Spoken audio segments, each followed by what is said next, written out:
தோழர் கே பாலகிருஷ்ணன் அவர்களை மாநாட்டில் வாழ்த்தி உரையாற்றுமாறு அழைக்கிறோம்.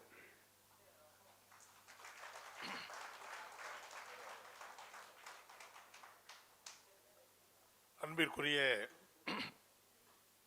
அக்குபஞ்சர் சிகிச்சையாளருடைய மாநில மாநாட்டுக்கு தலைமையேற்றிருக்கிற அன்பிற்கும் மரியாதைக்கும் உரிய அக்கு சிகிச்சையாளர் ஏங்கல்ஸ் ராஜா அவர்களே, துவக்க உரை ஆற்றி அமர்ந்திருக்கிற மரியாதைக்குரிய கா மனோகரன் அவர்களே, செயலறிக்கை செய்து சமர்த்திருக்கிற செயலாளர் அன்பிற்குரிய மரியாதைக்குரிய சகோதரி கோ விஜயலட்சுமி அவர்களே, நிதி அறிக்கையை சமர்ப்பித்திருக்கிற பொருளாளர் அன்பிற்குரிய திரு கா அன்பழகன் அவர்களே, சட்ட உரிமைகள் அதை பற்றி அறிக்கை சமர்ப்பித்திருக்கிற அன்பிற்குரிய எனக்கு முன்னால் பேசிய அஜய் ராஜா அவர்களே, மற்றும் இந்த மாநாட்டிலே கலந்து கொண்டிருக்கிற அன்பிற்குரிய மாநாட்டு பிரதிநிதிகளே, மாநிலம் முழுவதும் அக்கு சிகிச்சை அளித்து அதில் பயிற்சி பெற்றிருக்கிற அக்கு சிகிச்சை மருத்துவர்களே, எங்களோடு இந்த நிகழ்ச்சியிலே கலந்து கொண்டிருக்கிற மார்க்சிஸ்ட் கம்யூனிஸ்ட் கட்சியினுடைய மாநில குழு உறுப்பினரும் மார்க்சிஸ்ட் கட்சி நடத்தக்கூடிய சமூக வலைதளத்துக்கு பொறுப்பாளரும் இருக்கிற அன்பிற்குரிய தோழர் சிந்தன் அவர்களே, உங்கள் எல்லாருக்கும் என்னுடைய பணிவான வணக்கம். ஒரு தவிர்க்க முடியாத சூழ்நிலையில் எங்களுடைய மாநில செயற்குழு இன்றைக்கு நடந்து கொண்டிருக்கிறது. தேர்தல் நெருங்கி கொண்டிருக்கிற நேரத்தில் அதற்கான எவ்வளவு ஆழமாக விவாதிக்க வேண்டிய, பல்வேறு முடிவுகளை எடுக்க வேண்டிய வழக்கமான செயற்குழு என்பது வேறு. ஆனால் தேர்தல் நெருங்கி கொண்டிருக்கிற நேரத்தில் பல்வேறு விஷயங்களை பற்றி விவாதிக்க வேண்டிய அப்படிப்பட்ட செயற்குழு நடந்து கொண்டிருக்கிற சூழ்நிலையிலே தான் உணவு இடைவேளையிலே உங்களை சந்திக்கிற கட்டாயம் எனக்கு ஏற்பட்டது. இருந்தாலும் உங்களை எல்லாம் சந்திப்பதற்கு கிடைத்த வாய்ப்பு எனக்கு பெரிய மகிழ்ச்சி அளிக்கிறது என்பதை நான் தெரிவித்துக் கொள்ள விரும்புகிறேன். பொதுவாக மனித வாழ்க்கையில் அவர்கள் நோய்களை சந்திக்கிற பல்வேறு விதமான சிகிச்சைகளை பெற வேண்டிய கட்டாயத்தில் தான் மனிதர்கள் இருக்கிறார்கள். ஒரு காலத்திலலாம் சில பேர் சொல்லுவாங்க, நான் இது வரைக்கும் சின்ன ஒரு மாத்திரை கூட சாப்பிட்டது இல்லைங்க, நான் எந்த ஒரு ஊசியும், எனக்கு 70 வயசு ஆகுது, எந்த ஊசியும் நான் போட்டுக்கிட்டது இல்லை, அப்படியெல்லாம் சொல்லுவார்கள். ஆனால் இப்போது அதெல்லாம் காலம் கடந்து விட்டது. பிறக்கிற குழந்தையை கூட பிறக்கிற குழந்தைக்கு கூட சில நோயோடு தான் பிறக்கிறார்கள். அதை வைத்தியம் செய்து தான் அந்த குழந்தையை காப்பாற்ற வேண்டிய அளவுக்கு இன்றைக்கு நிலைமை மாறி இருக்கிறது. மனித வாழ்க்கை முழுவதும் அப்படிப்பட்ட நோய்களும் ஆக்கிரமித்து கொண்டிருக்கிற நேரத்தில் மருத்துவம் என்பது மிக மிக முக்கியமான ஒரு தேவையாக இருக்கிறது. ஏதோ விரும்பினால் மருத்துவம் செஞ்சுக்கலாம், இல்லாட்டா விட்டுடலாங்கிற மாதிரி யாருமே இருக்க முடியாது. மனிதனாக பிறந்திருக்கிற யார் ஒருத்தரும் வேற யாருடைய ஆதரவு இருக்கிறதோ இல்லையோ, உதவி இருக்கிறதோ இல்லையோ, மனிதனாக பிறக்கிற அத்துணை பேரும் மருத்துவர்களோடு சார்ந்துதான், அவருடைய உதவியோடு தான் வாழ வேண்டிய ஒரு கட்டாயம் இன்றைக்கு ஏற்பட்டிருக்கிறது. அந்த வகையில் இன்றைக்கு பல்வேறு விதமான சிகிச்சை முறைகள் இருக்கிறது. இந்தியாவுக்கு பிரத்யேகமாக இருக்கிற நம்முடைய சித்தா இருக்கிறது. அதே போல் இன்றைக்கு பல்வேறு முறைகள் இருக்கிறது. அலோபதி முறை என்பது இன்றைக்கு உலகத்தையே ஆளுகிற அளவுக்கு உயர்ந்திருக்கிற நிலைமை என்பது இருக்கிறது. நீண்ட நெடுங்காலமாக இங்கே மட்டுமல்ல, உலகம் முழுவதும் சிகிச்சை அளிக்கப்படுகிற முறையாகத்தான் இந்த அக்கு சிகிச்சை என்பது நீண்ட நெடுங்காலமாக செயல்பட்டு வருகிறது. ஒரு 15 ஆண்டுகளுக்கு முன்னால் நான் சீனாவுக்கு ஒரு தூதுக்குழுவில் இடம்பெற்று அங்கே சென்றிருந்தேன். அப்போது எங்கே ஏற்பட்ட ஒரு இடத்துல கால் தடுக்கி என்னுடைய ஒரு நகம் பெயர்ந்து விட்டது. அங்கே காலில் ஷூ கூட போட முடியாது. அப்புறம் என்னை அங்கே இருக்கிற ஒரு மருத்துவமனைக்கு அழைத்து சென்றார்கள். அவங்க என்னை படுக்க வச்சு முதல்ல இந்த ஊசி குத்துற அக்குபஞ்சர் வேலையை தான் செஞ்சாங்க. எனக்கு அதுக்கு முன்னாடி வரைக்கும் இப்படி ஒரு முறை இருக்குது, இப்படி ஒரு சிகிச்சை இருக்குன்னே தெரியாது. ஏதோ படுக்க வச்சா ஊசி போட்டு மருந்து போட்டு கட்டு போடுவாங்க அப்படி தானே நினச்சேன். அதுதான் செஞ்சாங்க. எனக்கு ஒன்றுமே புரியல. அந்த உதவியாளருக்கு அவருக்கு அரைகுறையாக தான் இங்கிலீஷே தெரியுது. அவருக்கு ஒன்றும் இங்கிலீஷ் கூட முழுசாக தெரியல. அப்புறம் அவர்கிட்ட கேட்டால் இதுதான் எங்களுடைய ட்ரெடிஷனலான வைத்திய முறை. ஒரு மருத்துவமனைக்கு போனால் அலோபதி வைத்தியமும் இருக்கிறது, எங்களுடைய பாரம்பரிய வைத்தியத்துக்கும் அதற்கு உரிய முக்கியத்துவத்தோடு நாங்கள் தருகிறோம் என்று சொன்னார்கள்.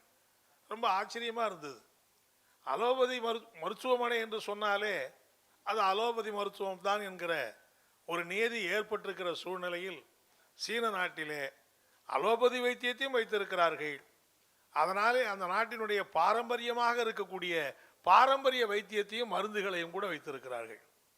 அதனால்தான் அங்கே சிகிச்சை மிக எளிதாக இருக்கிறது என்பதை நம்மால் புரிந்து கொள்ள முடிகிறது. எனவே அலோபதி வைத்தியம்தான் சிறந்ததா அக்குபஞ்சர் சிறந்ததா என்கிற அந்த வாதத்துக்குள்ளே நான் போக விரும்பவில்லை. ஒவ்வொருவருக்கும் அவர் செய்கிற அந்த மருத்துவம் சிறந்ததாக கூட இருக்கலாம். அலோபதியில் இருக்கிறவர்களுக்கு ரிலீஃப் கிடைக்கிறது, அக்குபஞ்சர் என்பது கியூர் கிடைக்கிறது என்பதெல்லாம் இன்றைக்கு நம்முடைய கருத்துக்களிலே நாம் பார்க்கிறோம். ஒரு நோயினுடைய அடிப்படையான காரணத்தை தெரிந்து அந்த காரணத்தை சரி செய்கிற, அதன் மூலம் அந்த நோயை குணப்படுத்துகிற அப்படிப்பட்ட நிலை அக்குபஞ்சராக இருக்கிறது. அதே போல சித்தா போன்ற பல முறைகள் இருக்கிறது. ஆனால் அலோபதி முறை என்பது எவ்வளவோ உயர்ந்திருக்கிறது, நவீனமாக உயர்ந்திருந்தாலும் கூட அதனால் முழுமையான சிகிச்சை அளிக்க முடிகிறதா என்று சொன்னால் முடியாது என்றுதான் தெரிகிறது. ஒரு சர்க்கரை வியாதி வந்துவிட்டால் வாழ்நாள் முழுவதும் சர்க்கரை மருந்து மாத்திரை சாப்பிடுவதும் இன்சுலின் போடுவதுமாகத்தான் இருக்கிறதே தவிர அதை தீர்வு காணுகிற நிலைமையை அவர்களாலே உருவாக்க முடியவில்லை. இப்படிதான் ஒவ்வொன்றும் இருக்கிறது. என்னை பொறுத்தவரையில் இன்றைக்கு அக்குபஞ்சராக இருக்கட்டும், பல்வேறு நம்முடைய மரபு வைத்திய முறையாக இருக்கட்டும், எல்லா முறைகளுக்கும் அரசு சமமான அங்கீகாரம் கொடுத்து அதையெல்லாம் ஊக்குவிப்பதற்கான அதனுடைய ஆராய்ச்சிகள், அதை மருத்துவத்தை மேலும் மேம்படுத்துவதற்கான எல்லா விதமான முறைகளையும் அரசு மேற்கொள்ள வேண்டும். நம்முடைய மாண்புமிகு சுகாதாரத்துறை அமைச்சர் அவர்கள் இங்கே வர இருப்பதாக நான் அழைப்பதிலே பார்த்தேன். எனவே அக்குபஞ்சர் முறை என்பது அநேகமாக அரசினால் முழுக்க முழுக்க புறக்கணிக்கப்பட்ட, எந்த விதமான கவனமும் செலுத்தப்படாத ஒரு வைத்தியமாகத்தான் இருக்கிறது. ஏன் அப்படி இருக்க வேண்டும் என்பதுதான் என்னுடைய கேள்வி. ஏன் அப்படி இருக்க வேண்டும்? எல்லாருக்கும் கொடுப்பதை போல இதற்கு முக்கியத்துவம் கொடுங்கள். இன்னைக்கு அவர் சொன்னார்கள் 2003 மத்திய அரசு இதை அங்கீகரித்து அரசாணை வெளியிட்டிருக்கிறது. இதனை தொடர்ந்து மேற்கு வங்காளத்தில் இருந்த மார்க்சிஸ்ட் கட்சியினுடைய ஆட்சியிலே அதை அங்கீகரித்து மருத்துவ கவுன்சிலை உருவாக்கி இருக்கிறார்கள். மராட்டிய மாநிலத்திலே ஒரு மருத்துவ கவுன்சிலை உருவாக்கி இருக்கிறார்கள்.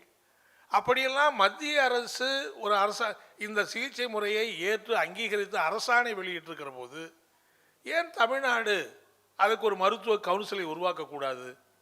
மருத்துவ கவுன்சில் இல்லாத காரணத்தினாலே இந்த மருத்துவத்தை பதிவு செய்ய முடியவில்லை. இந்த மருத்துவத்தை செய்கிற போது இதற்கான சான்றிதழ், இந்த மருத்துவத்தை செய்வதற்கான உரிமை பறிக்கப்படுகிற நிலைமை என்பதுதான் ஏற்படுகிறது.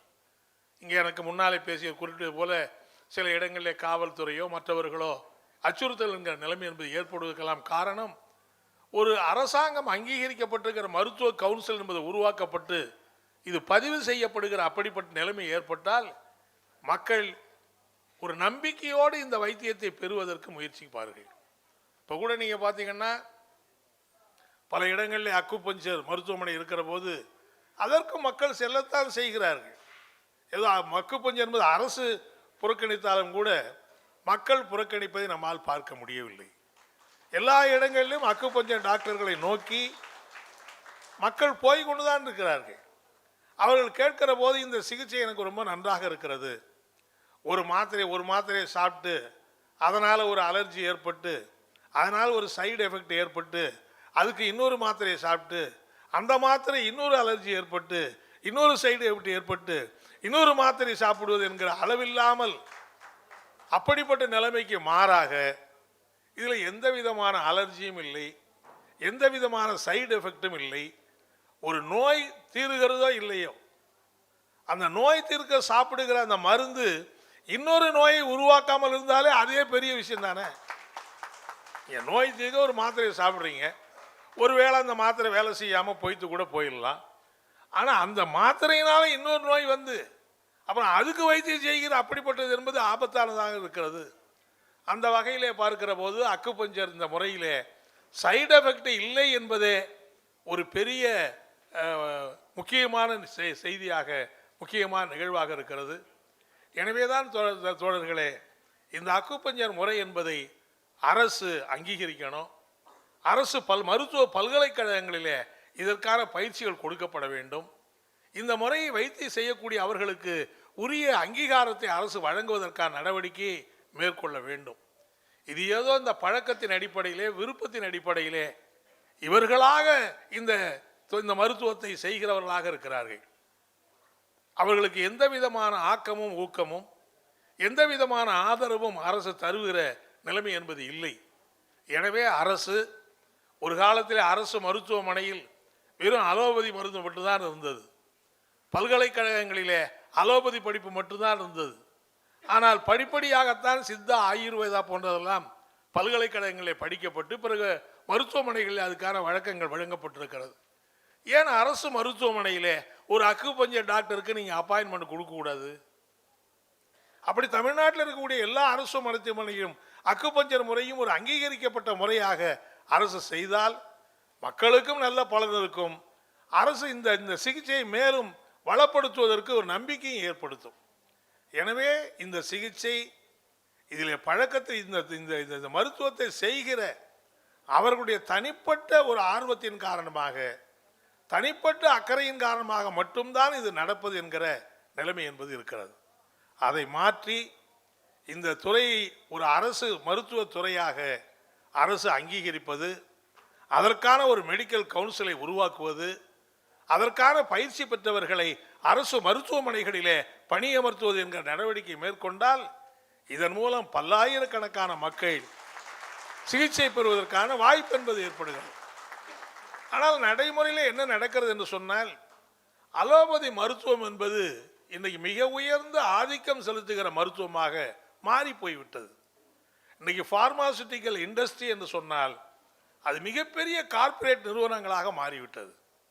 கார்ப்பரேட்டுகள் தான் இன்னைக்கு முழுவதும் அந்த மருத்துவத்தை கையாளுவதாலே அந்த கார்ப்பரேட்டுகளுடைய ஆதிக்கம் இன்றைக்கு மருத்துவ டாக்டர்கள் இருந்து எல்லாருக்கும் அந்த கார்ப்பரேட்டுகள் இயக்குவிக்கிற நிலைமை என்பது ஏற்படுகிறது.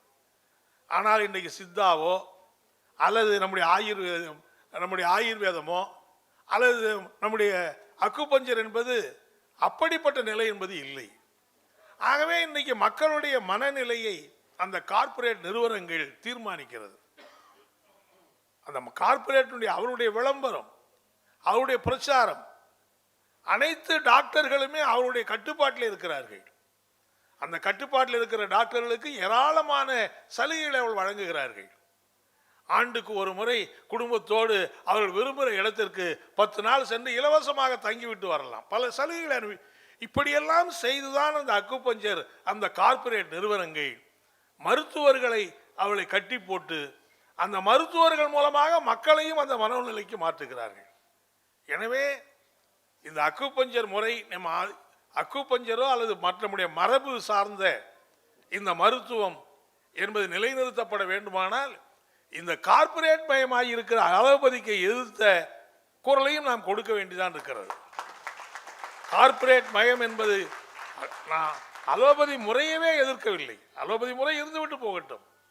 ஆனால் முழுக்க முழுக்க கார்ப்பரேட்டுகள் தான் தீர்மானிப்பார்கள், கார்ப்பரேட்டுகள் தான் கட்டுப்பாட்டில் வைத்திருப்பார்கள் சொன்னால் அது எல்லாரையும் அரசுகள் உட்பட ஒரு மருந்தை அங்கீகரிப்பதானால் பல கோடி ரூபாய் செலவழிக்கிறார்கள்.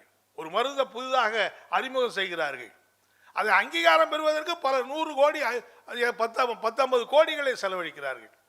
இப்படி கார்ப்பரேட் மயமாக்கி இருக்கிற அந்த நிலைமை என்பதை எதிர்த்து தான் நாம் இன்றைக்கு குரல் கொடுக்க வேண்டியிருக்கிறது. எனவே மார்க்சிஸ்ட் கம்யூனிஸ்ட் கட்சியை பொறுத்தவரையில் அக்குபஞ்சர் சிகிச்சைக்கு இன்றைக்கு தமிழ்நாடு அரசு ஒரு மருத்துவ கவுன்சிலை உருவாக்க வேண்டும். அந்த மருத்துவ கவுன்சில் உருவாக்கி இவர்களையும்